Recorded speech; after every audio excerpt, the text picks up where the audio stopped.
Dobre, takže vážené pani poslankyne, pani poslanci, milá pani hlavná kontrolórka, milé moje kolegyne, dievčatá z obecného úradu zamestnankyne, vítam vás na dnešnom poslednom tohtoročnom zasadnutí obecného zastupiteľstva, ktoré som zvolal v súlade so zákonom Slovenskej národnej rady číslo 369 z roku 90 o obecnom zriadení.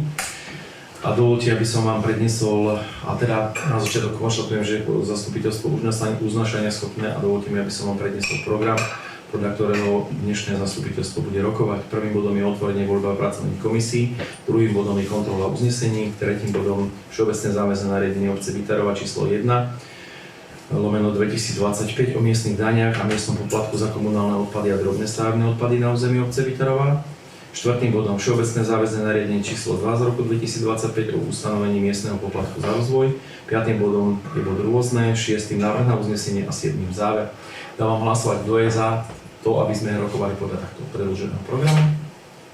Ďakujem pekne. Máte niekto niečo na doloženie do programu? Počúvate nejaké? Ja mám návrh na udelenie odmeny starostovi.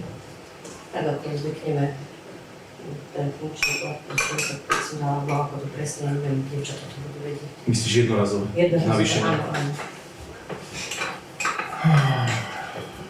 Tu daj asi 5 nie, či? A čo by to neviem. Neviem, kde to mám miesto.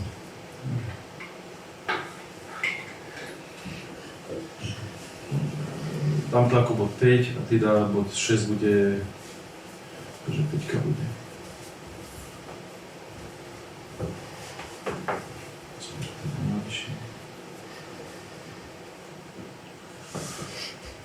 Dobre, takže upravený program bude rovnaký ako bol, akorát, že po všeobecnom náväznom nariadení bude číslo 4 bude nasledovať 5. bod a tým bude jednorazové navýšenie platu starostu, 6. bodom bude bod rôzne, 7. bodom návrh na uznesenie a 8. bodom záver.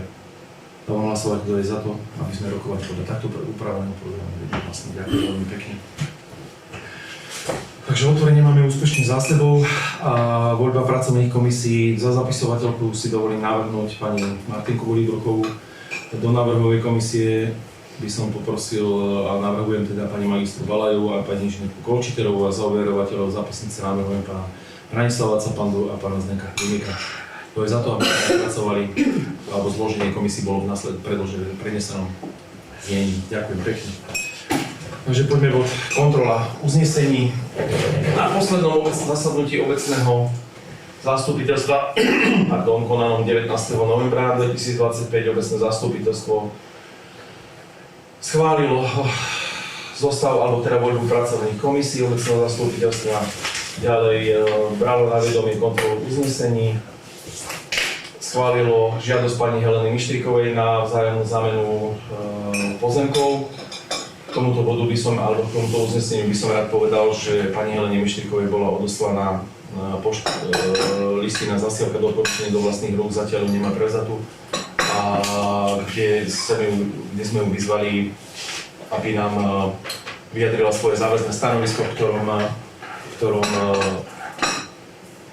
takto oznámili sme, že obecné zastupiteľstvo schválilo vzájomnú zámenu pozemkov a žiadame od nej záväzné stanovisko, v ktorom sa zaväzuje, že v prípade zmarenia tejto vzájomnej zámeny z jej strany bude povinná znášať všetky finančné náklady, ktoré boli vynaložené dovtedy obcov na tú vzájomnú zámenu. Jedná sa samozrejme o vyhotovenie geometrických plánov.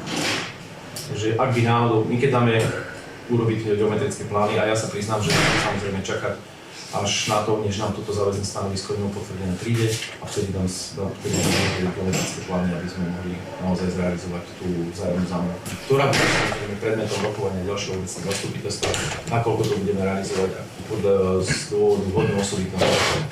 Dobre? Takže toľko. Ďalej obecné zastupiteľstvo schválilo žiadosť neziskovej organizácie Orienta Žilina na poskytnutie finančných prostriedkov vo výške 30 € na dieťa. Sami, ak si dobre pamätáte, mali sme tam predložených viacej detí, respektíve aj ste mali sami na to upozorniť, že je to určené pre deti do 15 rokov, takže o tomto je spoločnosť Juventas z mojej strany informovaná a pripravujú dotačnú zmluvu. A samozrejme sú si vedomi toho, že tá oprávnenosť je taká, ako sme im priniesli. Takže v konečnom dôsledku tam myslím, že z tých pôvodných 9 bude 5 detí. Ďalším bodom obecné zastupiteľstvo schválilo zaradenie obce Bytarova do územia a členstva verejno-súkromného partnerstva miestnej akčnej skupiny Zem Palatina Juraja Kurzu za účelom získania alebo teda zaradenie MAS do programov 2023 až 2027. Po zastupiteľstve na ďalší deň sme mali zasadnutie do miestnej akčnej skupiny, kde som predkladal aj uznesenie z nášho zastupiteľstva a takisto som podpisoval listinu. Obecné zastupiteľstvo ďalej schválilo rozpočtové opatrenie číslo 5, schválilo rozpočet na rok 2026 a obecné zastupiteľstvo zobralo na vedomie rozpočtové opatrenie číslo 4 z roku 2025. Toľko k uzneseniam z posledného zastupiteľstva. Janka, toto bude v návrhu na uznesenie, že berie na vedomie kontrolu uznesení. Kontrolu uznesení. Takže poďme ďalej. Ďalším bodom je všeobecné záväzné nariadenie obce Bytarova o miestnych daniach a miestnom poplatku za komunálne odpady a drobné stavebné odpady na území obce Bytarova. Čo sa týka daní, tak výška daňového zaťaženia pre občanov našej obce, respektíve pre majiteľov nehnuteľností sa nemení. Je v nezmenenej textúre platnej aj do dnešného dňa. Akurát sa jedná o to, že museli sme upraviť poplatok za komunálne odpady a drobné stavebné odpady, respektíve ani nie tak poplatok, aj o výšku, ako systém spoplatňovania a vyberania preddávku na poplatok.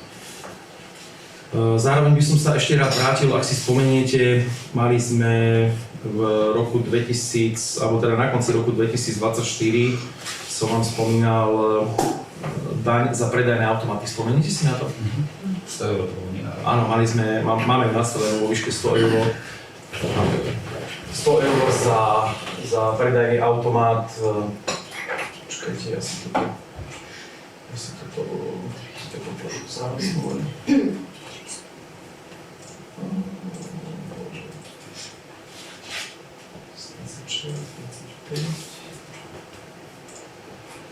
Výška poplatku u nás za predajné automaty je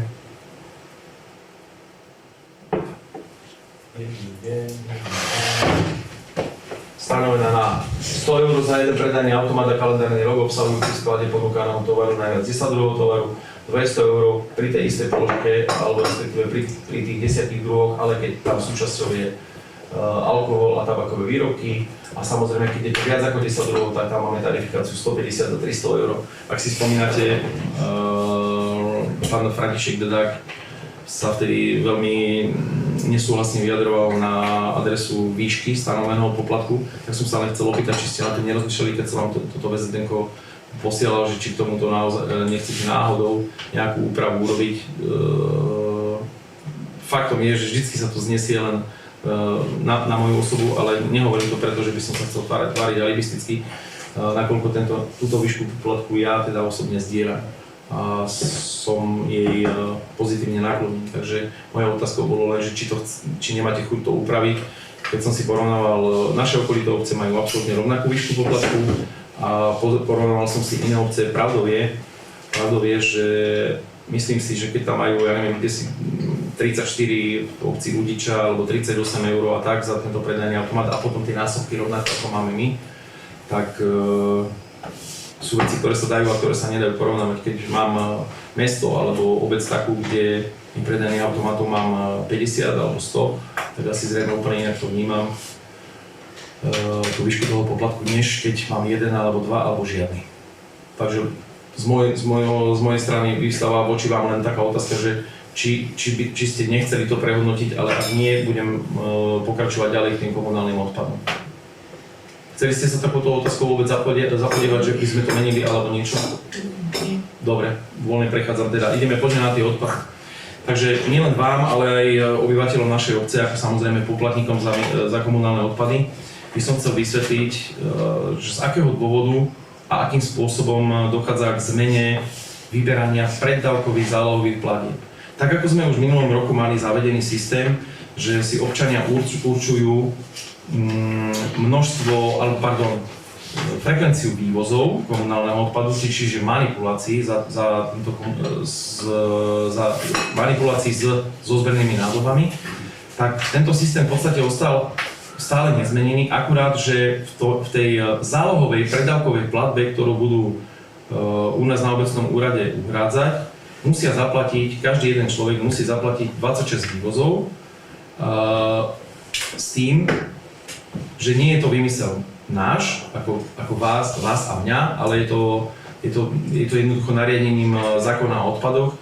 My ako správca dane a výberčí týchto poplatkov si nesmieme meniť zákon. A zákon hovorí, že predávok na poplatok sa môže vyberať len ako, a teraz to budem citovať, predpokladám, že málo kto z občanov našich si to všeobecné záväzné nariadenie bude nejako detailnejšie čítať, tak predávok na poplatok je možné v zmysle zákona, alebo teda paragrafu 79a zákona o miestnych daniach vyberať len ako vypočítaný súčin sadzby predávku na poplatok, frekvencie odvozov a nosnosti zbernej nádoby.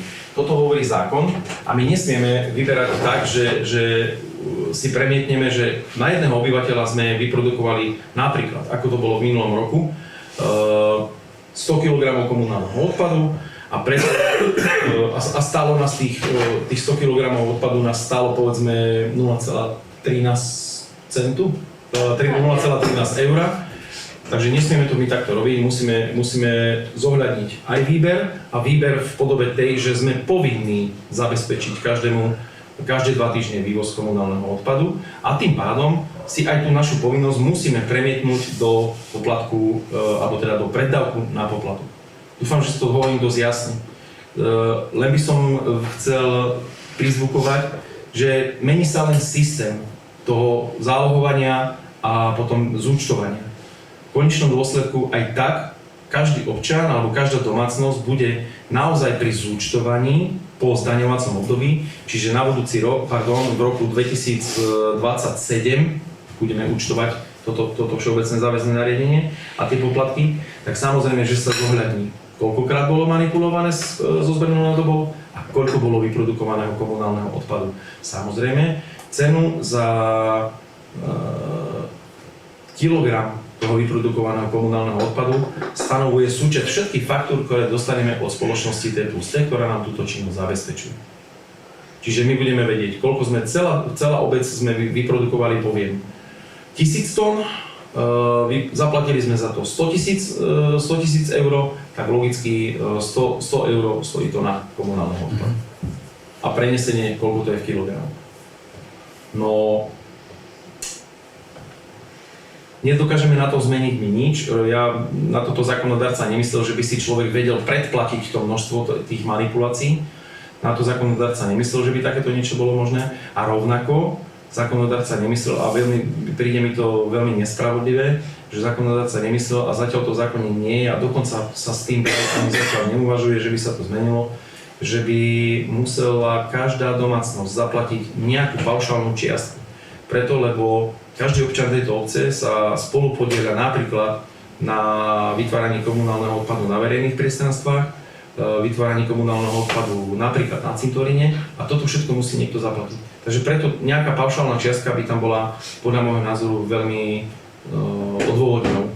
Ale a možno ešte hovorím o tom preto, lebo máme domácnosti, kde sa vyprodukuje 0 kg komunálneho odpadu a 0 manipulácií.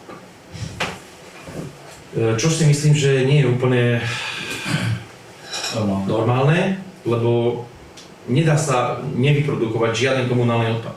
Lebo vo všeobecnosti zmesový komunálny odpad z domácnosti vždy obsahuje, keď len mizivé, ale obsahuje nejaké množstvo komunálneho odpadu, ktorý nie je možné recyklovať. Môžeme o tom hovoriť koľko chceme, ale nie je ho možné recyklovať. Takže preto si myslím, že neexistuje, aby sa to nedalo. Samozrejme, keďže bývame na dedine a ešte množstvo domácností, ktoré majú kúrenie na tuhé palivo, tak mám len jednu veľkú obavu, že takýto komunálny odpad končí v kotloch. A spaľuje sa. Čož chcem povedať, alebo ho zle vyceparujú a a môže tvoriť istú časť z tej separovanej zložky komunálneho odpadu. A veľakrát naozaj sa stáva, že v tých zberných nádobách na sepár sa teda nachádza kadečo, ale vďaka Bohu a v zmysle zmluvy, ktorú máme uzatvorenú so zberovou spoločnosťou, toto množstvo neprekračuje povolené množstvo pomerovo. 20%, myslím, že to máme na strane. Takže nepresahuje to tých 20% a preto je zberová spoločnosť tu považovať za vytriedené komunálny odpad. Takže celý ten systém budeme mať momentálne nastavený tak, že podľa toho, akú má domácnosť zbernú nádobu, myslím jej objem. U nás v obci máme teda 120, 240 a 1000 nádoby. 1000 samozrejme máme len my ako obec v priestoroch športového areálu, rovnako my ako obec v priestoroch cintorína. A jednu zbernú nádobu 1000 máme tu v obchodnej jednotke, ktorú vyváža spoločnosť Poviednota. Jednu sme mali aj v materskej škole, ale tu sme zrušili, nebola potrebná, ostala tam len 240. No a už potom pomerovo, asi ja neviem, dovolím si tvrdiť, že 70% domácností našej obce má 120 litrové nádoby a asi možno 30% má 240. Takže pri 120 litrovej nádobe bude poplatok za celú domácnosť, respektíve nie poplatok, a ospravedlňujem sa za to, že tento terminus technicus používam, ale preddavok na poplatok bude po výške 52 €, za 240 litrovú nádobu za celú domácnosť bude 104 € a za 1000, to sa týka Poviednoty, bude preddavok na poplatok vo výške 416 €, pričom, a to opakujem a prizvukujem, vyúčtovanie v roku 2027, ktoré budeme pre každú domácnosť robiť, bude zohľadňovať jednak množstvo vyprodukovaného komunálneho odpadu a jednak manipulácie. Takže v konečnom dôsledku občania si môžu byť 100% istí, že ich zodpovedný prístup k vytváraniu zmesového komunálneho odpadu, ktorý sa bude vyvážať, bude naozaj stále sa im odzrkadľovať vo celkovej výške už naozaj skutočne vyrúbeného poplatku. A stále platí pravidlo podľa zákona, že preddavok sa nevypláca, ale sa používa na úhradu na to konečné zúčtovanie, samozrejme myslím. To zúčtovanie, keď vám vznikne preplatok, tak ten sa nemôže vracať. Jedine v prípade, keď vám skončila poplatková povinnosť, to znamená, že keby ste odsťahovali sa z obce, alebo v prípade, čo ja viem, ostane prázdny rodinný dom a pozostali napríklad tým, že zomrú nájomníci alebo teda majiteľia toho rodinného domu, keď sa tam skončí vývoz, tak pozostali po skončení zúčtovacieho obdobia, to znamená, že keď zomrie aj v júli, tak vyúčtovanie minimum vieme naozaj spraviť ako februári nasledujúceho kalendárneho roku. Takže vtedy končí a vtedy sa môže tento preddavok na poplatok zúčtovať a vzniknutý preplatok vrátiť. Inak každý preplatok vzniknutý na poplatku sa bude používať na úhradu preddavku pre nasledujúce zúčtovacie obdobie. Je to pochopené? Hej? Dobre. Samozrejme tá výška je nastavená, nie sú to cifry vyťahnuté len tak, kde si z prsta, ale tú výšku sme sa snažili nastaviť tak, aby sa nám ako obci pokryli všetky náklady, ktoré sme mali vyúčtované podľa roku samozrejme tohto 2025, tak ako sme mali náklady za rok 2025, tak podľa toho účtujeme výšku preddavku na poplatok pre jednotlivé domácnosti a typy zberných nádob. Máte k tomu niekto nejakú otázku, či som na niečo zabudol, že možno aj občanov by to našich zaujímalo? Inak na margo miestnych týchto komunálnych odpadov by som chcel sa veľmi pekne poďakovať všetkým našim občanom. Som pyšný na to, keď na hociaké stretnutie, či už je to mikroregión alebo Združenie miest a obcí Slovenska, keď idem a diskutuje sa o komunálnych odpadoch, tak sme veľmi príkladom obcov, pretože miera nášho triedenia je 70%, čo si myslím, že sme naozaj na veľmi peknej a dobrej úrovni, čo sa miery separácie týka. A vďaka tomu, že máme takúto vysokú mieru triedenia, tak za skladkovanie platíme 11 € za tonu. Čím lepšie miera separácie, tak za skladkovanie, tak za uloženie odpadu sa platí tým menší poplatok ako obec. Takže my sme momentálne asi, ak sa nemýlim, na najnižšej možnej hranici a to je 11 €. Už neexistuje menšie. Myslím, že neexistuje, nie som si úplne istý. Ruku za to do ohňa nedá, možno ešte 9. Kameň. Prosím? Skoro ako to na kameň. No. Vedzte a verte, že raz príde doba, kedy sa skladkovať nebude. Vôbec. A to je nastavené, celá Európska únia je taká nastavená, že skladkovať sa nebude. Ak sa nemýlim, bude sa spaľovať samozrejme a ešte teraz nie, ale veľmi vysoko sa na tom pracuje a ja som vám to spomínal, že v priestoroch alebo teda v areáli Žilinské teplárne budeme mať novú veľkú spaľovňu. Takže uvidíme. A vďaka Bohu stále sa nerobí mechanicko-biologická úprava komunálneho odpadu zo zákona, lebo tá, keď sa začne robiť, tak nám teda poplatok pôjde o 100% hore. Myslím za ten komunálny odpad už vyvezený. Pôjde o 100% hore, pôjdu vyššie. Takže je super, že to máme nabehnuté takto. Samozrejme, všetkým občanom do domácnosti budú niekde tesne pred Vianočnými sviatkami distribuované letáky o spracovaní alebo teda nespracovaní, ale systému spoplatňovania komunálneho odpadu. A v prípade nejasnosti veľmi radi vysvetlíme, netreba zabudnúť v období od 9. februára do konca marca si musia naši občania splniť ohlasovaciu povinnosť a zastaviť sa tu na obecnom úrade preto, aby si zaplatili, respektíve aby sa im urobilo zúčtovanie za rok 2025, aby si uhradili predávok na poplatok na rok 2026 a keď toto všetko spravia, tak samozrejme dostanú zase kontrolnú nálepku, takú istú, ako sme dávali aj po minulé obdobia a na základe toho im bude zberová spoločnosť v termíne od 1. apríla vyvážať zberné nádoby. Neoznačená zberná nádoba nebude vyvážaná. Toľko odo mňa. Máte nejaké otázky? Tak, ak dovolíte, dám hlasovať. Kto je za vám predložené znenie Všeobecného záväzného nariadenia obce Vítarova číslo 1 pre rok 2025 o miestnych daniach a o miestnom poplatku za komunálne odpady a drobné stavebné odpady na území obce Vítarova. Ďakujem. Ďalším bodom je Všeobecné záväzné nariadenie číslo 2/2025 o ustanovení miestneho poplatku za rozvoj. Tento dokument a jeho návrh vám bol všetkým rovnako ako predošlý dokument v elektronickej podobe odoslaný. Chcel by som iba povedať, že my máme od 1.1.2024 zavedený poplatok za miestny rozvoj, ktorý sme mali schválený vo výške 25 € za stavby na bývanie a 35 € za stavby na podnikanie. Samozrejme v zmysle zákona a s ohľadom na meniace sa zákony a jedným z nich, a teda najdôležitejším je stavebný zákon 25/2025 sme boli povinní upraviť znenie Všeobecného záväzného nariadenia o ustanovení miestneho poplatku za rozvoj. Znenie je minimálne v tom, že skončili sa alebo už neexistujú termíny ako územné konanie, stavebné rozhodnutie, stavebné povolenie a tak ďalej, ako laudačné rozhodnutie, ale nahradili sa stavebným zámerom, overením projektu, potom overením stavby na užívanie a tak ďalej a tak ďalej.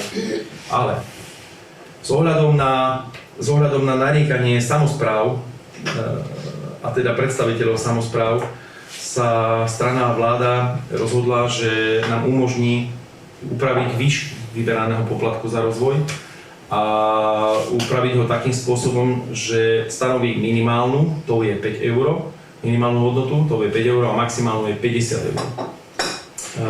Tak ako som hovoril, my sme vyberali poplatok za rozvoj vo výške 25 € za budovy na bývanie a 35 za, to bola tá maximálna horná hranica, 35 za budovy na podnikanie. Ak dovolíte, súčasne s týmto dokumentom, ak sa nemýlim, sme vám poslali a jeho teda súčasťou bola aj dôvodná správa. A ja teda osobne som tam navrhoval, aby sme upravili budovy na bývanie na výšku 40 € a budovy na podnikanie vo výške 50 € za poplatok za rozvoj. A ja by som rád tú dôvodnú správu prečítal, lebo tá naozaj hovorí o tom, že z akého dôvodu vôbec je potrebné ho mať a aj v akej výške ho mať. Ja viem, že ste to určite všetci preštudovali, ale naši občania si myslím, že úplne asi všetci nie, takže minimálne tí, ktorí si tento záznam z tohoto zasadnutia obecného zastupiteľstva pozrú, tak nech aspoň vedia, že prečo a na čo a za čo sa vôbec poplatok za rozvoj vyberá a prečo sa vyberá. Takže ak dovolíte, ja si dovolím prečítať. Miestny poplatok za rozvoj je nástrojom samosprávy, z ktorého výnos je účelovo viazaný na financovanie rozvoja územia obce, najmä technickej a občianskej vybavenosti, ktorou sú napríklad miestne komunikácie, chodníky, parkovanie, verejné osvetlenie, vodohospodárska infraštruktúra, zeleň, ihriska, kapacity materských a základných škôl a podobne. O výške sadzby rozhoduje obec všeobecne záväzným nariadením v zákonnom rozpätí od 5 do 50 eur. Keď hovorím o tejto výške, tak a hovoril som stranu a vládu, tak nám dala túto možnosť, lebo financovanie samospráv je veľmi okresnené a samozrejme okresnené s ohľadom na nielen na prebiehajúcu konsolidáciu, ale aj na zmeny vo financovaní, či už je to školstvo alebo sociálna sféra. Takže doposiaľ platné účinné všeobecne záväzné nariadenie 2/2022 okrem iného, a takto som sa pomýlil, že od roku 2024 máme, takže my to máme od 1. roku 2023. Sa ospravedlňujem a opravujem. Okrem iného tiež nereflektuje na zmenu legislatívy v oblasti stavebného práva a s tým nadväzujúcu novelizáciu zákona o miestnom poplatku za rozvoj. Výnos poplatku vzniká jednorazovo pri novej výstavbe a ďalej sa neopakuje. Na rozdiel od trvalých prevádzkových a investičných nárokov na obecné siete a služby, ako je údržba ciest a chodníkov, osvetlenia, zeleň, školy a verejné priestranstva, je jednorazový príjem z výstavby musí pokryť dlhodobé dopady tejto výstavby. Pri súčasnej sadzbe 25 eur vzniká nákladová medzera medzi reálnymi kapitálovými potrebami obce a dostupným jednorazovým výnosom. Zvýšenie na 50 eur za meter štvorcový túto medzeru primerane zmenšuje a posilňuje finančnú udržateľnosť rozvoja. V posledných rokoch výrazne narastli ceny stavebných materiálov, projektovej prípravy, energie a miest. Zdražili aj požiadavky na kvalitu a odolnosť infraštruktúry, odvodnenia, vodozadržné opatrenia, bezbariérovosť, bezpečné verejné priestory, cyklodoprava a podobne. Reálne náklady obce na nové komunikácie, rozšírenie kapacít škôl a škôlok, úprava verejných priestranstiev či výsadba zelene sú podstatne vyššie než v čase zavedenia pôvodnej sadzby. Úprava na 50 eur za meter štvorcový zohľadňuje tieto zvýšené vstupy a znižuje riziko odkladania nevyhnutných investícií. Nová výstavba priamo vyvoláva potrebu budovania a posilňovania obecnej infraštruktúry. Je spravodlivé, aby sa na týchto nákladoch primerane podieľali tí, ktorí ich vyvolali, čiže stavebníci a developeri, a aby neboli v neúmernej miere prenesené tieto náklady na všetkých obyvateľov cez všeobecné príjmy. Princíp pôvodca hradí. Dúfam, že je to zrozumiteľné, lebo však na to, aby sme, keďže nemáme príjem poplatku za rozvoj, tak na to, aby sme mohli niekde rozširovať infraštruktúru a rozširovať je logické, že ju robíme niekde, kde nie je, kde je tá nová výstavba. Použijeme finančné prostriedky, ktoré máme my z podielových daní, ktoré dostaneme zo štátu, alebo z daní z nehnuteľnosti. Ale nedostaneme ich v dostatočnej vysokej miere od tých, ktorí vlastne túto investíciu vyvolali. Takže keď sa obec nerozšíri, tak to tam nebude potreba robiť. Ani cestu, nie cestu, ale napríklad verejné osvetlenie a potom už aj následne údržby. Takže sadzba 50 eur za meter štvorcový je v rámci zákonného maxima primeraným vyjadrením tohto princípu a zároveň ostáva relatívne malou časťou celkových nákladov typického stavebného zámeru. Jednoznačne nastavená sadzba 50 eur za meter štvorcový prináša developerom aj občanom predvídateľné a transparentné pravidlá. Zároveň umožní obci stabilnejšie plánovať rozpočet a kofinancovanie projektov, vrátane využitia externých zdrojov, a to najmä v oblastiach s najvyššou pridanou hodnotou pre komunitu. Bezpečná priepustná doprava, verejné priestranstva, zeleň, klimatická adaptácia a kapacita školských zariadení. Zvýšenie sadzby nebude mať spätný účinok, dotkne sa len stavieb s podaním po účinnosti nového všeobecného záväzného nariadenia. Obec zároveň môže v rámci zákona primerane upraviť oslobodenia alebo napríklad zníženia. Je to pri stavbách, ktoré sú verejnoprospešné alebo majú verejnoprospešný charakter alebo napríklad sociálny charakter, aby sa zachovala rovnováha medzi rozvojovými cieľmi a sociálnou citlivosťou. Pre úplnosť si dovolíme uviesť, že pri typizovanom rodinnom dome s výmerou 120 m2, pri ktorom je v zmysle zákona predmetom poplatku len 60 m2, to platí stále to pravidlo, že výmera každej tejto stavby sa znižuje o 60 metrov, tých 60 m2 je oslobodených od platby poplatku za rozvoj. by bol poplatok za rozvoj od 1.1.2026 predstavoval 3 000 eur. Ak priemerné náklady na výstavbu 1 m2 rodinného domu predstavujú v súčasnosti sumu najmenej 1500 eur, to je pri výmere rodinného domu 120 štvorcov sumu 180 000 eur, potom výška poplatku za rozvoj by predstavovala približne 1,7% nákladov na výstavbu, to je na úrovni ceny primeranej projektovej dokumentácie k rodinnému domu. Ako zhrnutie uvediem, že zvýšenie sadzby miestneho poplatku za rozvoj, napríklad na sumu 50 eur, je odôvodnené. Je odôvodnené svojou neopakovateľnosťou príjmu pri trvalých dopadoch výstavby na rozpočet, je významným nárastom, odôvodnené výrazným nárastom cien a vstupov pri budovaní a údržbe infraštruktúry. Rovnako je odôvodnené spravodlivým rozdelením nákladov medzi pôvodcom rozvoja a ostatných obyvateľov. A takisto je odôvodniteľné potrebou predvídateľného a udržateľného financovania kľúčových obecných investícií. Takto nastavená sadzba je zákonná, primeraná, jednotná a účelná a umožní obci držať krok s reálnymi nákladmi rozvoja a zvyšovať kvalitu života všetkých obyvateľov obce. Toľko je k tomuto bodu moja alebo naša dôvodová správa ako predkladateľov. Ja by som ešte možno na margo toho chcel povedať, že nebyť poplatku za rozvoj, nedokázali by sme dofinancovať napríklad rozšírenie kapacity materskej školy, lebo tie peniaze, ktoré sme obdržali, respektíve ktoré sme získali predajom obecného pozemku, nepokryli úplne celé dofinancovanie tejto stavby.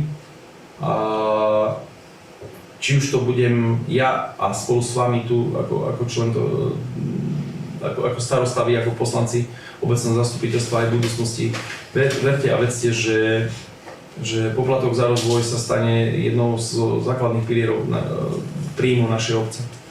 Čo sa týka investičných činností, lebo samozrejme je to určené výhradne na kapitálové výdavky a kapitálové výdavky vytvárajúce a rozvíjajúce infraštruktúru obce.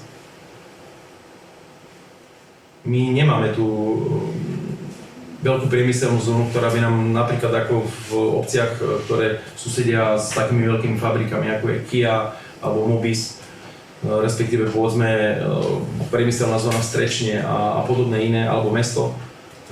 My takýto priemyselný park nemáme a zrejme ho možno ani nikdy v živote mať nebudeme. Takže žiaľ Bohu, jedným zo základných príjmov našej obce bude poplatok za rozvoj, ktorý samozrejme bude odzrkadľovať to, že keď tu niekto chce stavať, bez ohľadu na to, či sú to naši rodáci a majitelia týchto pozemkov, alebo sú to noví dojdetí, tak bude zásadným prínosom do rozpočtu obce v prípade takého napredovania stavebného boomu, aký tu teraz momentálne máme.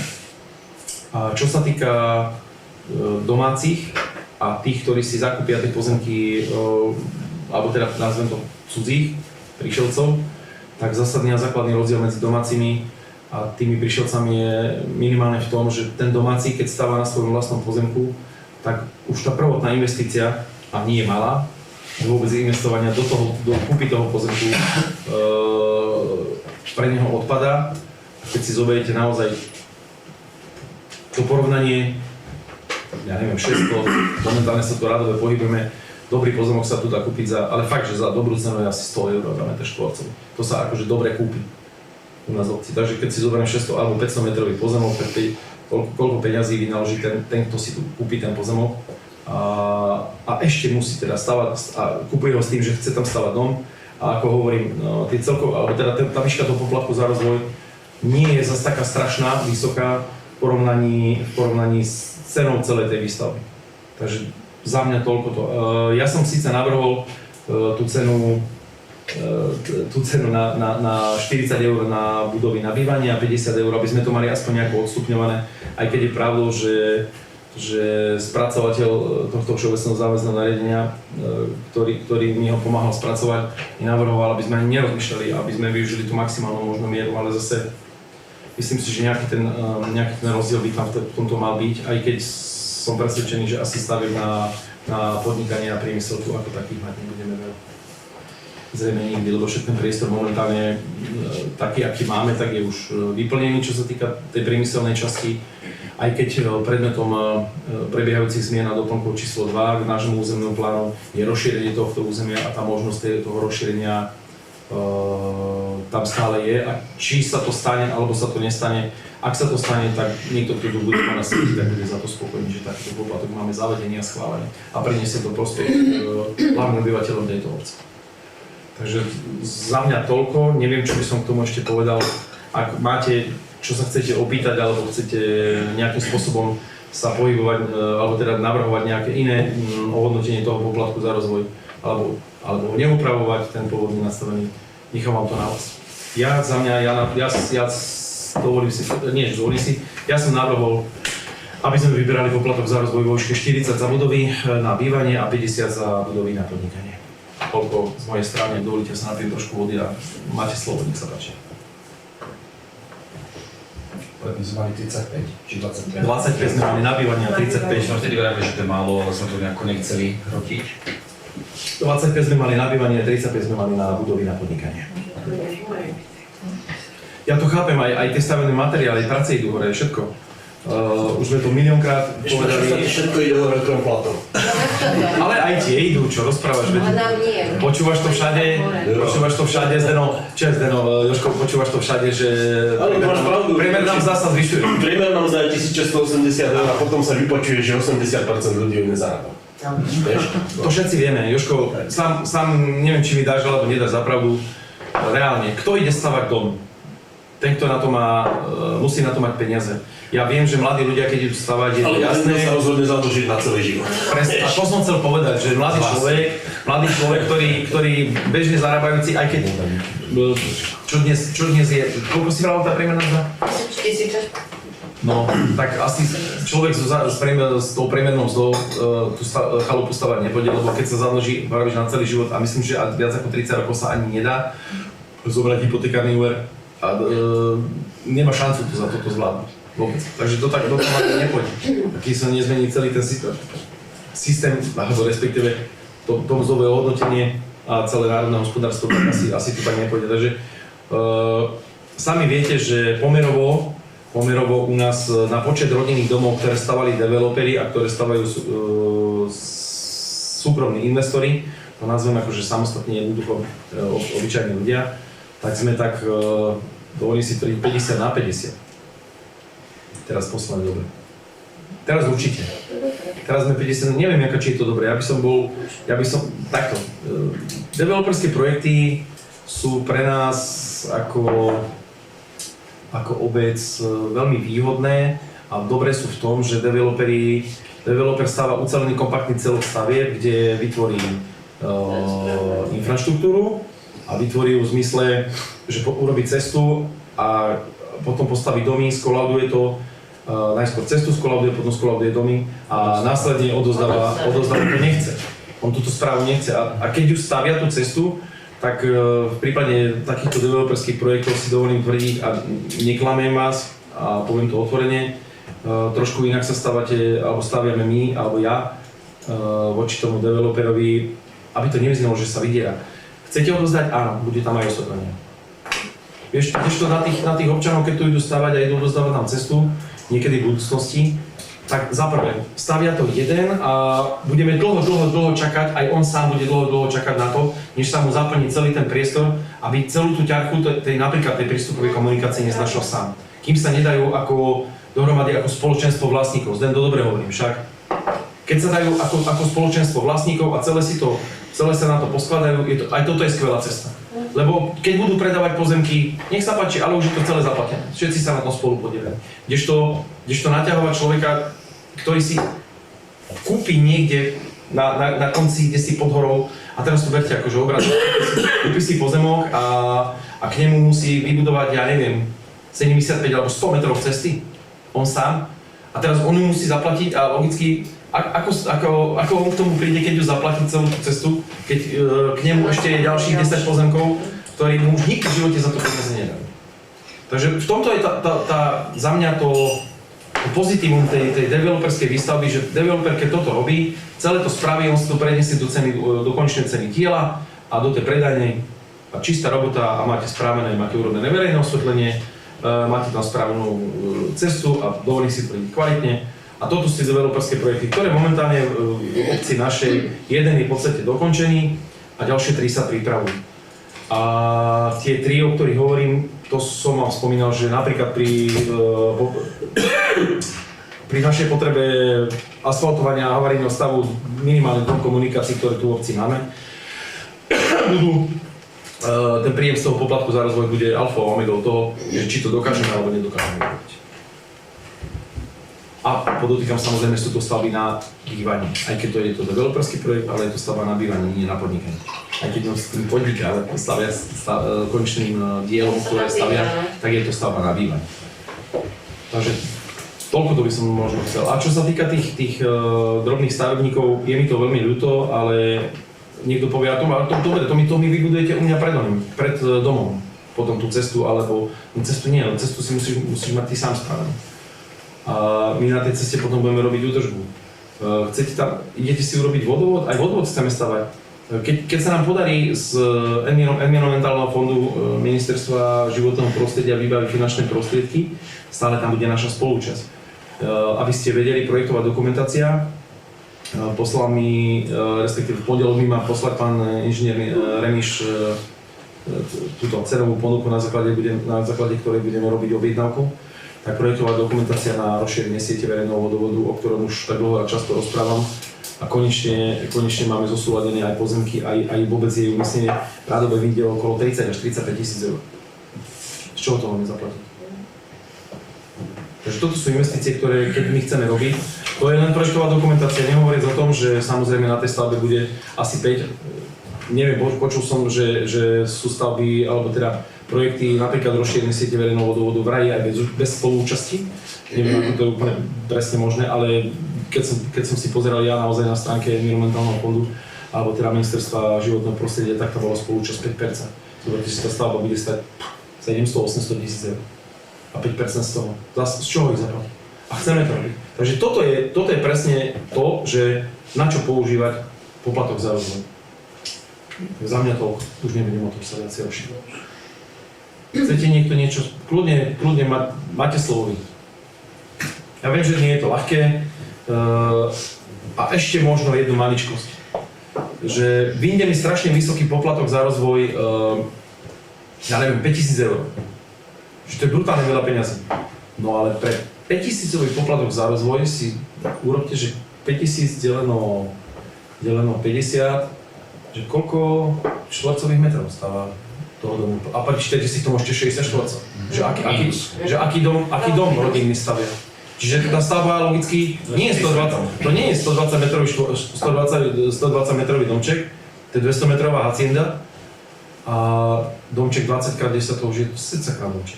A on si moc dobre vie, že ten dom ho nebude stáť nákladovo, ja neviem, 250 000 eur, ale že ho bude stáť pol mega.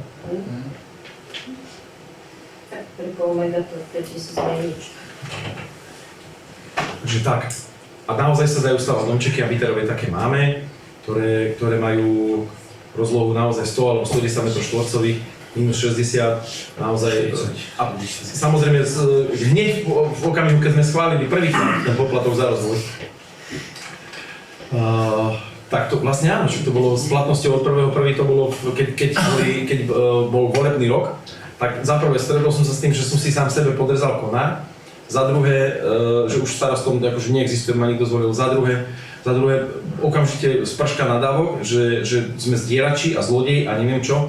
A za tretie, v konečnom dôsledku prišlo na vyrúbenie toho poplatku za rozvoj, kde zaplatil na tom rodinnom dome 1250 eur, povedal, že nebudem používať teraz tie vulgarizmy presne a slovné spojenia, ale povedal, že ja som si myslel, že to budem tak 5-6 tisíc platiť. Nenadávaj, keď nevieš. Takže to je v pohode.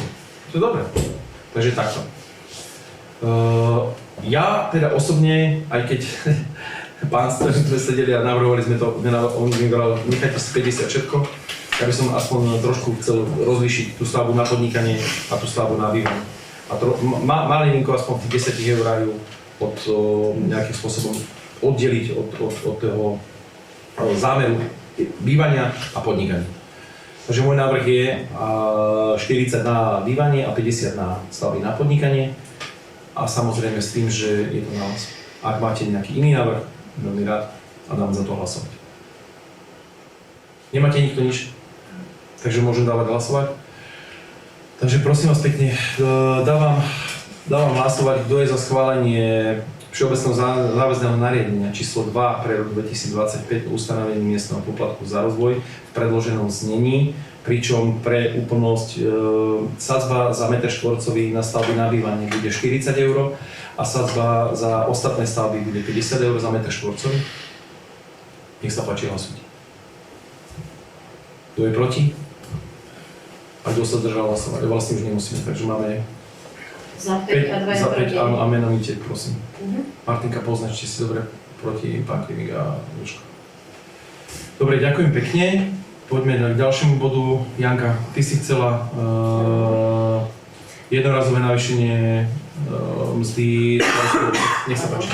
No, už som povedala, v podstate navrhujem udelenie jednorazovej odmeny starostovi obce vo výške, ja neviem, myslím, že to bolo nejakých 60%, nech si to pamätám, čiže ja navrhujem tú Tak to bolo naposledy v roku 23. Janka, prosím ťa, chcel by som iba povedať, nie je to odmena.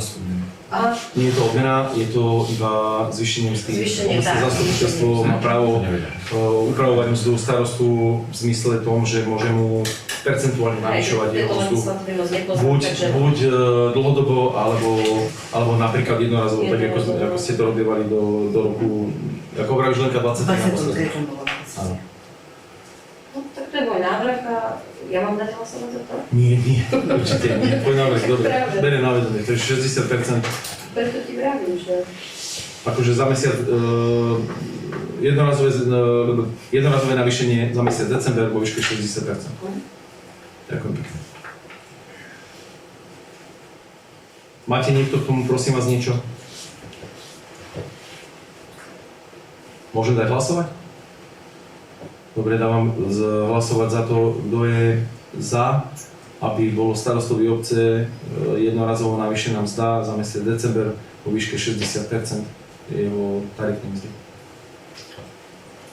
Kto je proti? A kto sa zdržal hlasovania? Zdenko.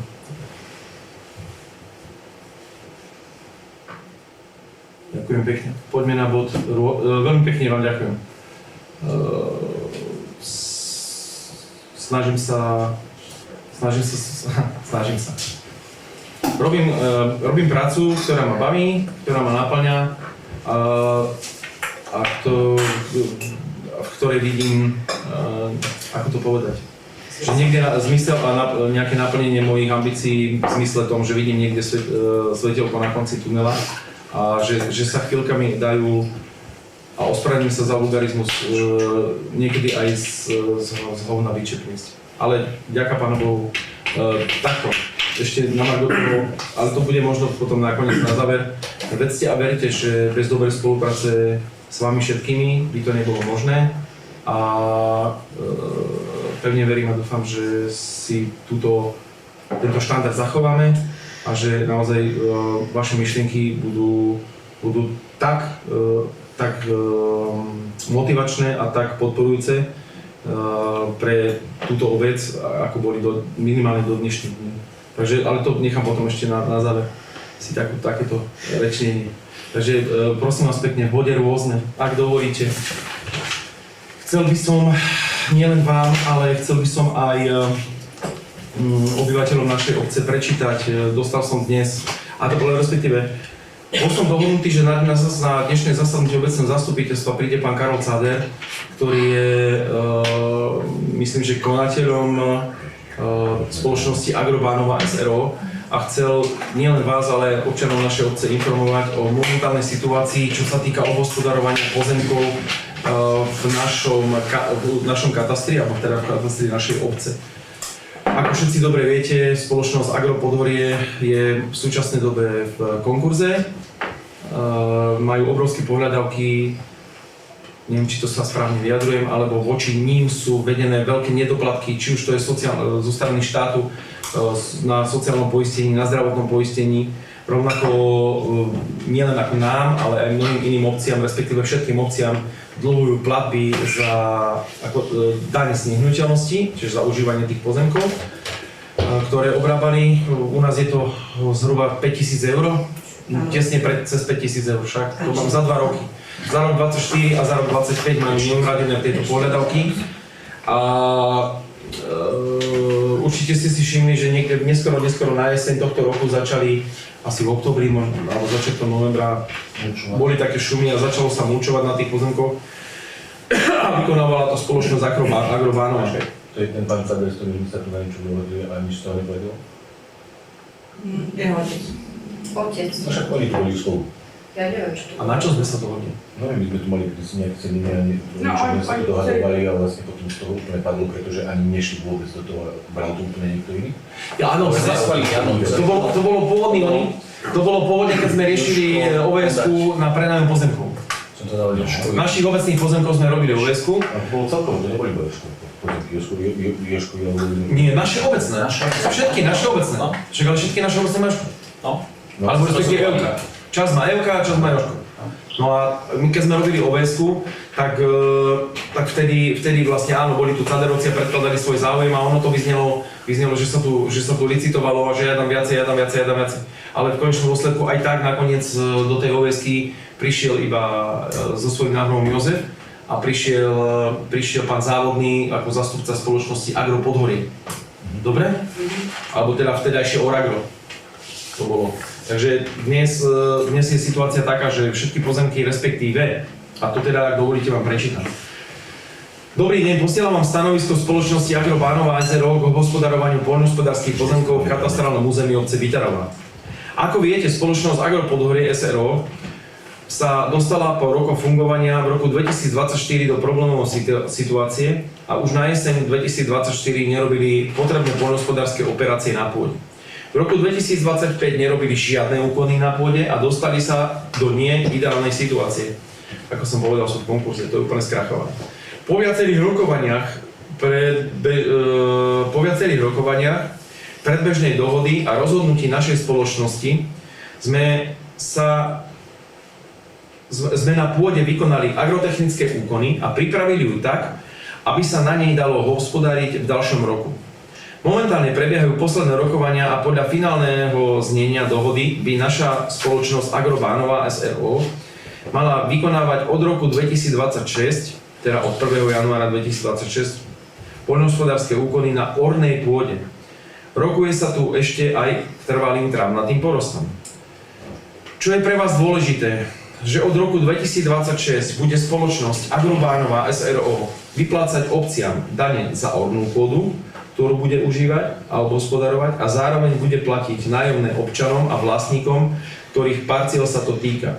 Tak, aby boli splnené agrotermíny v zmysle platnej legislatívy. Prajem príjemné prežitie Vianočných sviatkov, zdraví v kruhu rodiny a najbližších s pozdravom Karol Cader, Agro Bánova. Ja som ho tu mal, boli naozaj pozvaní na dnešné zasadnutie. Mohli ste, bolo závislo, že by ste im kladli vy otázky, a na ktoré by vám oni odpovedali. Žiaľ, pán Karol Cader sa mi dneska ospravedlnil, povedal, že je práce neschopný a že nemôže sa dostaviť spolu so svojím synom Denisom na dnešné zasadnutie zastupiteľstva. Takže pre mňa, a teda potvrdil mi to, že v roku 2026 budú vykonávať svoje poľnohospodárske činnosti na pôde, ktorá má charakter orná pôda, a rokujú ešte na trvalých trávnatých porostoch, ale tie určite v roku 2026 robiť nebudú. A nebudú s nimi robiť nič. Hovorím to preto, že budú všetkým majiteľom poľnohospodárskej pôdy, ktoré zábery budú mať, a bude to teda o tom, že je to tá orná pôda, a môže sa stať, že možno, že aj niektoré trvalé trávnaté porasty, ktoré ale v skutočnosti, oni sú len na papieri vedené ako trvalý trávnatý porast, ale vykonáva sa na nich poľnohospodárska činnosť, že sú zorané. Lebo aj takéto tu máme, tady nie je veľa, ich maličko, ale je vedený ako trvalý trávnatý porast a napriek tomu je hospodarovaný v zmysle orny. Takže možno aj takéto nejaké úseky. A každému jednému vlastníkovi tejto pôdy, žijúcemu, samozrejme, ktorý nie je v správe Slovenského pozemkového fondu, tak každého jedného vlastníka o tom budú informovať a budú ho informovať aj teda s tým, že ho budú vyzývať na uzatvorenie nájomnej zmluvy. Toto všetko chcú riešiť v priebehu mesiacoch január, február, marec. A upozorňujem a zdôrazňujem, jedná sa to len o ornej pôde. To znamená, trvalé travnaté porasty, ktoré majitelia doteraz mali podpísané a platné nájomné zmluvy so spoločnosťou Agro Podhorie, respektíve Oragro. Neviem, s kým to sa podpisovalo, ja nemám vedomosť, pretože nemám pozemok, ktorý by som bol uzatváral ja s nimi zmluvu, respektíve nemám žiadny pozemok, ktorý by bol hodný na uzatvorenie takéto zmluvy, tak tie trvalé travnaté porasty za prvé budú si udržiavať ich majitelia a budú k tomu vyzývaní a budú k tomu vyzývaní už v apríli a budú k tomu rovnako vyzývaní na konci augusta, čiže dvakrát ročne, lebo sú zákonne povinní to aj robiť.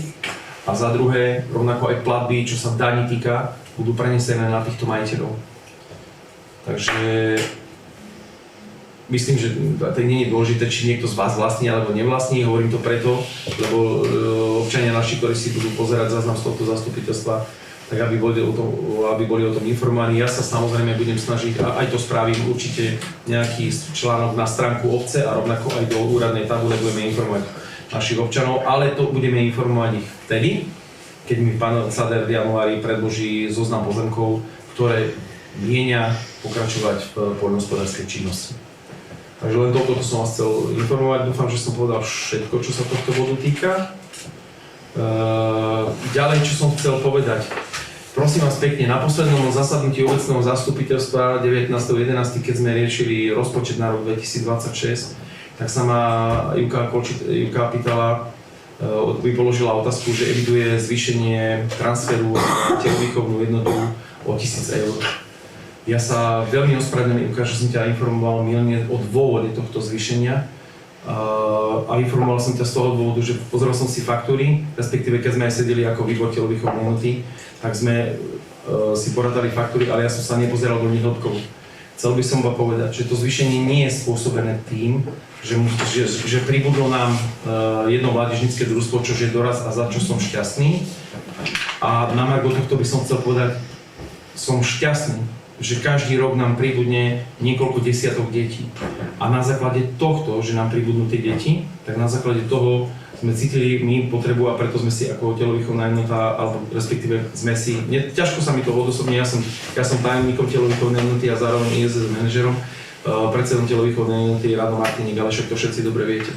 Takže keď sme spolu sedeli a bilancovali sme, že koľko peňazí je pre nás životné minimum, aby sme to dokázali vytiahnuť, tak preto nám išla suma, myslím, že teraz budeme mať transfer 12 000 eur pre rok 2026.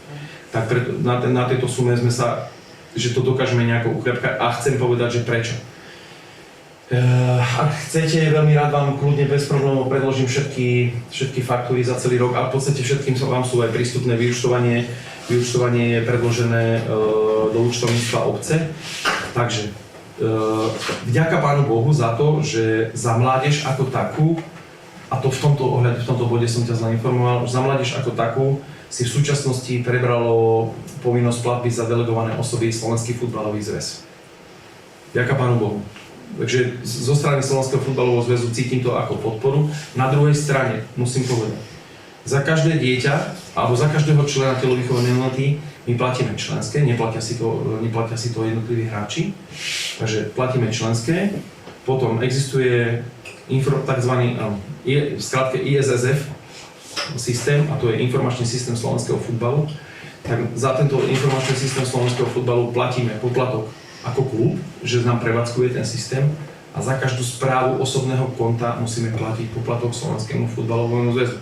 Ono akože na jednej strane Slovenský futbalový zväz nám veľkodušne zaplatí poplatky za delegované osoby za mládež, na druhej strane si zoberie peniaze. Čiže platíme členské a tým, že sa nám zvyšuje ten počet tých hráčov, tak platíme členské za deti, platíme členské za dospelých.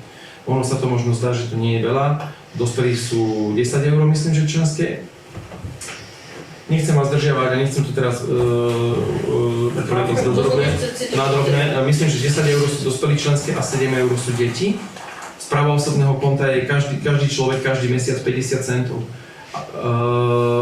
Zase, zdá sa to 50 centov je pohoda, ale keďže máme 150 členov, tak to mám 75 eur mesačne a takto sa to stále nabaľuje. Potom samozrejme vznikajú nám poplatky, či chcem, ale nebudem to skrývať, máme poplatky sankčné. To je samozrejme, keď dostaneme ako klub, ja neviem, 5 žltých kariet, tak nasleduje za tým disciplinárne sedenie Slovenského futbalového zväzu, alebo teda Stredoslovenského futbalového zväzu a jeho komisie disciplinárnej a za to riešenie 10 eur. Dobre, to sú dospelí. Ďaká Bohu, pri deťoch to nemáme a červené karty takisto. Takže tých administratívnych poplatkov je tam strašne veľa. Na druhej strane ešte by som rád povedal, že dostávame zo strany Slovenského futbalového zväzu ako podporu pre mládež, podporu vo forme kreditov. Tie kredity sú ako keby eurá. Čo jeden kredit, to je 1 euro. Ale môžeme za ne nakupovať len na e-shope Slovenského futbalového zväzu. Chcem povedať, že ja kúpim dresy na e-shope Slovenského futbalového zväzu kúpim, a teraz budem kecať, sadu 25 dresov kúpim za 500 eur a keď si to pôjdem kúpiť do obchodu, tak dostanem, nie, to ani nie Miloš, len dostanem k tomu potlač zdarma, v tom kamenej predajne dostanem k tomu potlač zdarma 20 Wh. Napríklad. Tento benefit v e-shope nikdy v živote mať nebudeš. Čiže my v princípe dostaneme kredity, za ktoré nakupujem najdrahšie, ako sa nakúpiť dá. Je to správne Slovenským futbalovým zväzom. Takže len toto som chcel povedať, že veľmi ma to mrzí, že som ťa minulý neinformoval a to som ale zistil len na základe toho, keď som si potom pozeral zasadnutie obecného zastupiteľstva na videu. Čo môže možno zlepšiť niekedy, na alebo tak. základe tohto sa teda nedá povedať, že na koho aké náklady pripadajú, akože myslím kategórie, keď som sa aj na to pýtala. Čo sa týka členských poplatkov, určite dokážeme. Určite dokážeme, to sa dá rozdeliť, ale to sú len všeobecné náklady, ktoré máme na faktúrach, ale nie všeobecné, ktoré máme len vydokladované v bločkoch, tak toto nevieme rozdeliť. Vieš? A zase na druhej strane, vieš,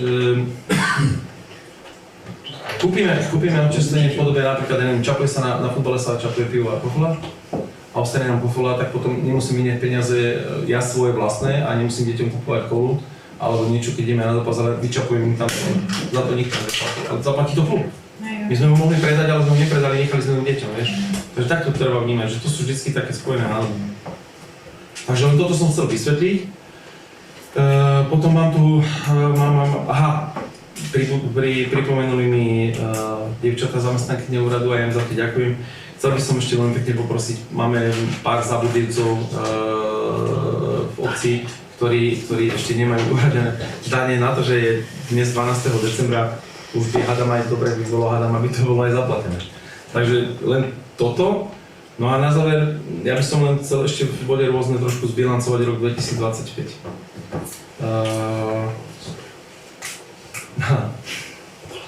Bola to jazda, no. Nikdy nie je tak zlé, aby nemohlo byť ešte horšie. Na druhej strane, chcel by som sa vám všetkým, fakt z celého srdca poďakovať za vašu ochotu na spoluprácu a za vašu pomoc pri organizovaní hociakej obecnej akcie.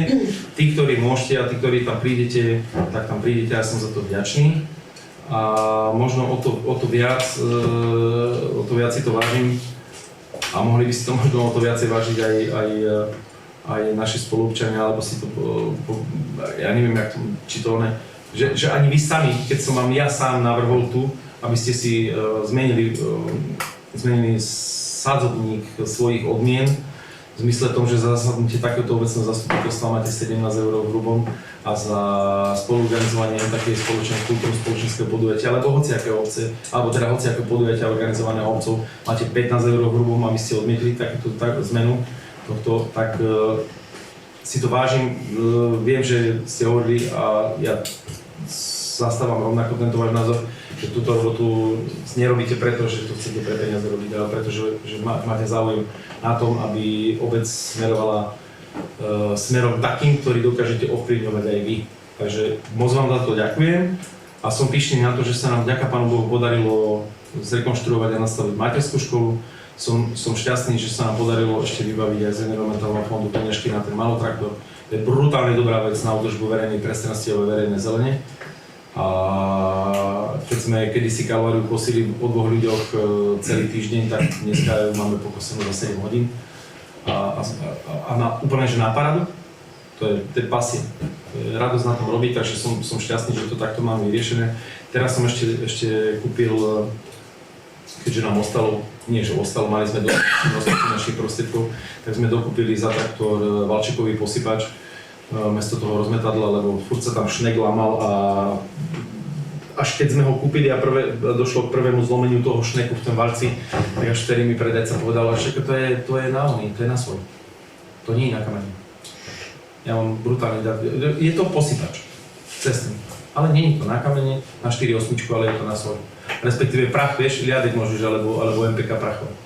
Takže ten valčekový posypač sme kúpili, takže môže snežiť. A ja pevne verím a prosím vás, buďte trpezliví. Máme iba jeden traktor a máme strašne veľa kilometrov ciest. Takže nedá sa byť súčasne na jednom mieste. Ja síce s vodičom traktora som dohodnutý, že musí chodiť, akože idúc zo zberného dvora, musí ísť do tých najprvších spinov a naozaj bude nasledovať tak, že prvá bude ulica a nie preto, že sú tam dvaja poslanci, ale traja. Nie, že preto, že ste tam traja, ale je to najprvší spin hore k tebe, Miloš. A odtiaľ idúc bez toho, aby zachádzal, aj keď teda preveze zbytočne veľa nafty, pôjde hore dole, tak odtiaľ idúc pôjde rovno na Zabrezie a urobí zase smerom na Zabrezie. A nie preto, že je tam bývalý starosta a poslanec starejší, ale pôjde na Zabrezie, lebo sú to najrizikovejšie úseky tu u nás v obci. Najprvšie kopce, takto to máme dohodnuté, takto pôjde, ale v každom prípade nie len vy, prosím, ale aj naši občania, nech sú trpezliví. Máme iba jeden traktor a to je presne ako nikto. Prvý sneh napadne, vždycky sa smejeme z toho, že cestári sú pripravení, všetko majú posypový materiál, majú dostatočné techniky, množstvo techniky máme a príde sneh, nikto nezreňa. Ale oni zreňajú, ale nezreňajú akurát tu, kde som. Takže na inom úseku je pozreňané, na inom nie. Takže vynasnažíme sa, budeme všetko preto robiť a majú vraj byť Vianoce na ľade, takže respektíve na snehu. Tak uvidíme, ako to dopadne. No, tak dúfam, že som nezabudol nič. Nie. Vízie do roku 2026. No, dobre, aby si vedel, keď sme spomenuli tú masku, tak vedzte a verte, že sa nám dokonca ešte črtajú, že by sme mohli z mikroregiónov Hričov sa dostať nejakým peniažkom. A samozrejme, keďže je to mikroregión Hričov, je to spoločný projekt. Takže sme sa snažili nájsť nejaký prienik. Máme zámer rekonštrukcie, budeme mať celý mikroregión Hričov, budeme mať rovnaké zastávky autobusové. Takže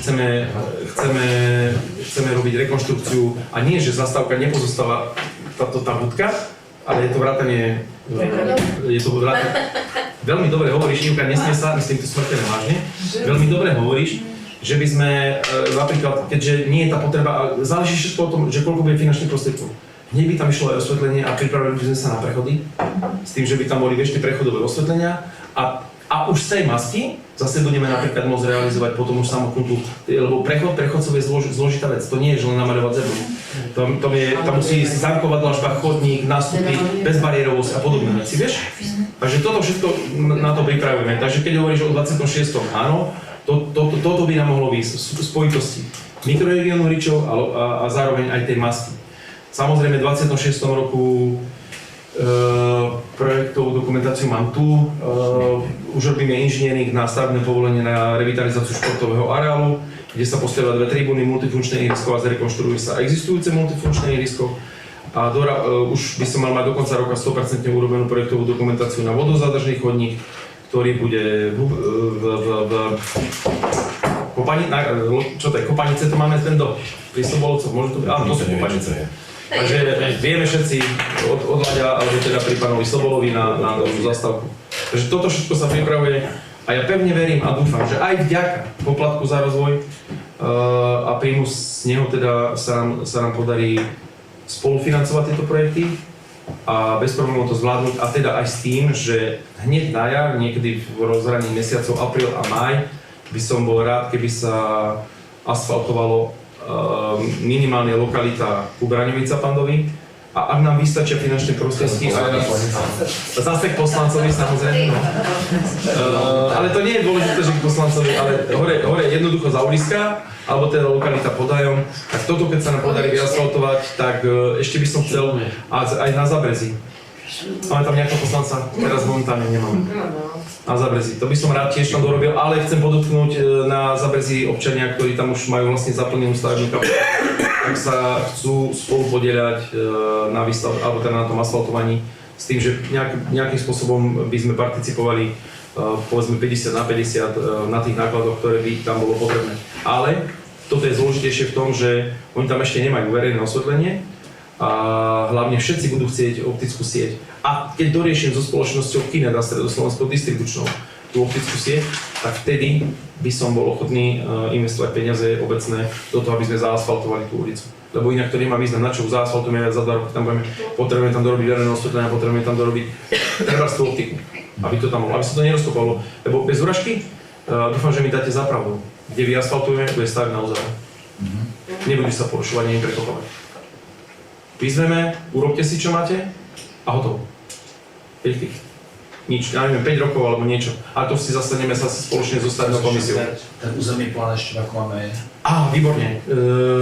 Myslím, že včera alebo 11.12. sa ukončilo vyvesenie a možnosť pripomienkovania zmien a doplnkov, podotýkam možnosť pripomienkovania číslo 2, lebo v pripomienkovaní číslo 1 nám aj životné prostredie, aj čo pripomienkovali, znížili nám zábery poľnohospodárskej pôdy.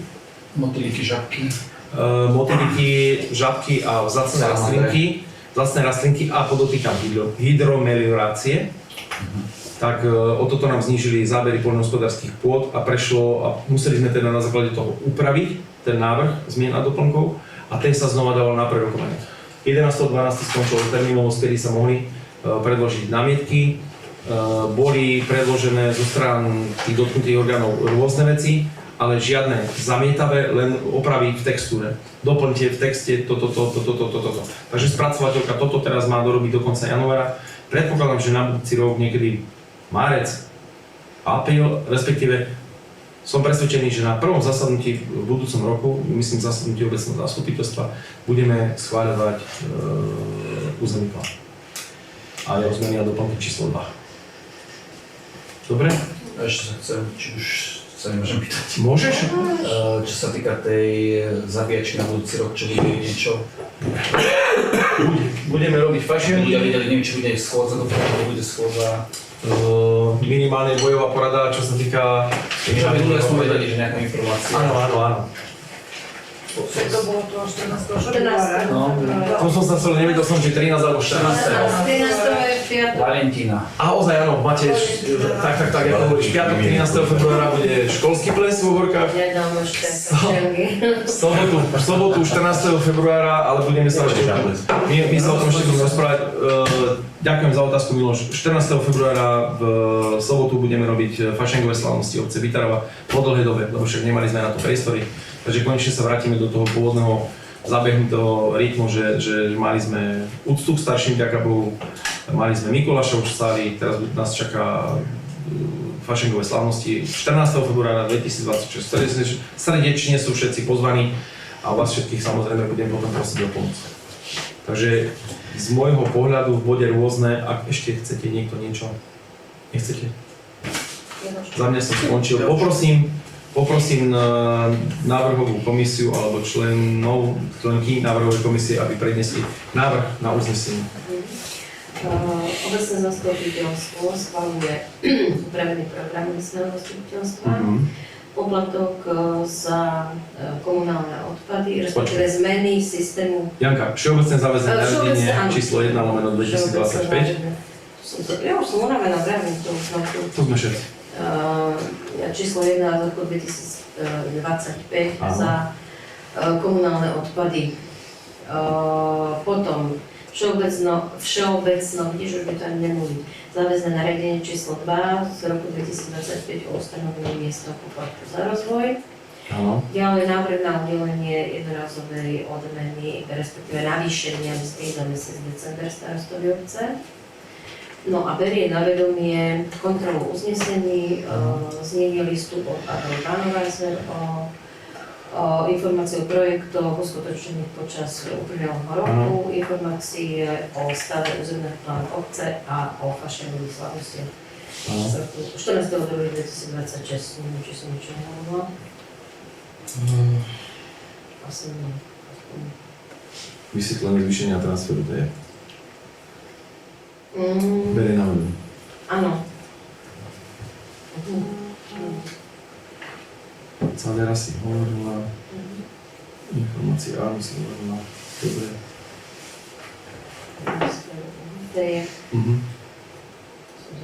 Dobre. No, Dobre, všetko, nič si nezabudne. Dobre, takže prosím vás, dávam hlasovať, kto je za takéto zmeny uznesenia. Ďakujem pekne.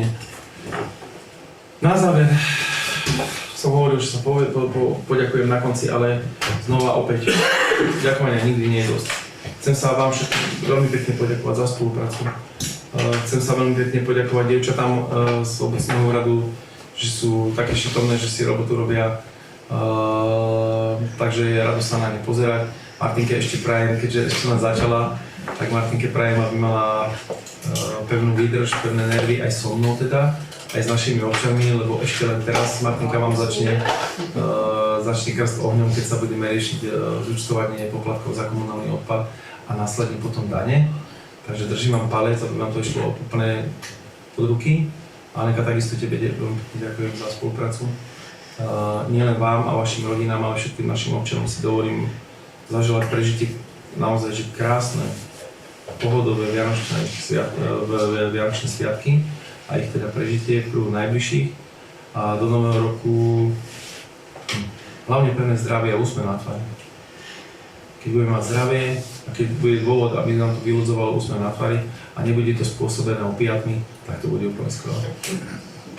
Bude to spôsobené tým, že stretávame samých dobrých ľudí, takže budeme sa jedna na druhého usmievať. Ešte raz všetkým vám veľmi pekne ďakujem, prajem všetko dobré, nielen vám, ale aj našim všetkým občanom.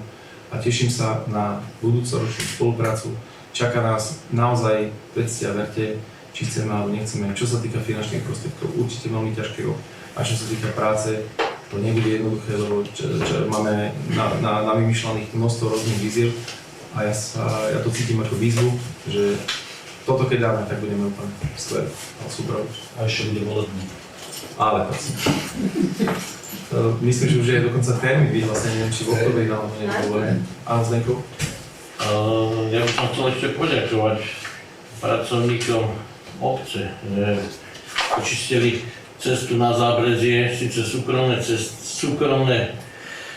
kríky, stromy a aj touto cestou by som iba takú pripomienku, aby si ľudia aj trošku uvedomili, že keď chodí strojník vyvážať smeti alebo robiť zjemnú údržbu a pretrčajú konáre, kríky, stromy na cestu, že mali by si to odstrániť. Ďalšia vec, začal byť v obci taký veľký boom, že každý stojí na ceste, na križovatke. Neviem, či pozabudli, čo sa učili v autoškole, kde majú stať pod dopravnou, pred dopravnou značkou, na križovatke, stávajú sa dopravné nehody, neosobné tiež sa stalo. Úrazy sú spojené. S týmto dôvodom sa stávajú aj úrazy, takže by som týmto apeloval aj na pána starostu, že pozrieť po cestách a keď nepôjde ináč, existuje potom inštitút už polície a riešiť takýchto ľudí už potom, keď sa nedá cestou obce a dohovoru, jedine potom týmto. No. Ale ešte raz ďakujem, že po obci počistili pred zimou ozaj cesty, rigole, a kde sa už dá aj s väčším autom, hlavne preto vrajím, že čo vyvážajú smeti, nemusí rozbíjať zrkadla a takéto veci. Ešte raz ďakujem. No, odovzdám, sme v okresnenej zostave, však to sa všimli. My tu poberateľov dávky hmotnej núdzi nemáme veľa, momentálne je iba jeden jediný a to je Ferko Vršanský. Janko už je na hviezdák na dôchodku, no ale trošku je veľmi šikovný, ja som s tým strašne spokojný a je radosť, keď máte zamestnanca, na ktorého sa môžete 100% spoľahnúť, že vám na všetko dozrie, stačí mu len povedať. To je jedna vec. A druhá vec, na margo toho parkovania pri tých cestách a na tých križovatkách súhlasím s tebou, Zdendo, už sme sa minulé o tom aj rozprávali a naozaj tam nie, že bude musieť nasledovať, ale jediná možná cesta, ktorá tam je cesta toho, že polícia. A ako Miloš povedal, a budúci rok je volebný rok, tak budeme v 26. aby som mal svätý pokoj, aby som sa mohol vrátiť so čistým svedomím na železnicu, tak budeme volať políciu. Aby som si urobil veľa, Nie, ale- aby som si urobil veľa volebných preferencií, ale toto teraz nie je dôležité je zdravie. A tak ako Zdeno povedal, aj on sám mal úraz a naozaj darmo sa je vyhovárať, že toto je môj plac, alebo to nie je môj plac. Je to úplne irrelevantné. Tam je dôležitá bezpečnosť a plynulosť cestnej premávky. Je nadradená nejakému súkromnému vlastníctvu. To, že budeš vlastniť pozemok uprostred cesty, ty tam autom stať nebudeš. Presne. Hovorím správne, Zdeno? Ale hlavná cesta, Zdenko dobre si povedal, tá hlavná cesta je tu nám hore, ten chodník, vždycky nám stoja auta. Aj keď tým ľuďom poviem, tak sa mi tak divne dívajú, ale vrajím, že teda to deti chodia na bicykloch, keď chodia na ihrisko, hej, mamičky idú s kočármi a Ale musia to ty keď obchádzať. ideš pešo, musíš... Čo samozrejme, aj teraz keď som šiel dole, tak som do auta obchádzal, hej. Tak ako... Takže vedzte a verte, ja nie som ten, ktorý by mal byť za to. Keď to tam vidíte, nikto vám nebráni. Prosím vás pekne, tu je Miloš Holaň. Nachádzam sa v Literovej pred súpisným číslom, stojí tu, nemôžem ho obísť, zaberať miesto na chodníku. Mohli by ste prosím poslať riadku, ktorá tam je? Oni veľmi radi prídu, keď je to na bod B a s dôvodom D a bude oprávnený. Zalovať. Vieš? A nemusí sa to riešiť. Len treba nabrať, a poviem to otvorene, treba mať dostatočné gule na to, aby som takéto riešenie urobil. Ja tuto, keď Zdeno to spomína, ja tuto v obci som zatiaľ v strede obce na to dostatočné gule veľké nemám, aby som tu šonerovi urobil.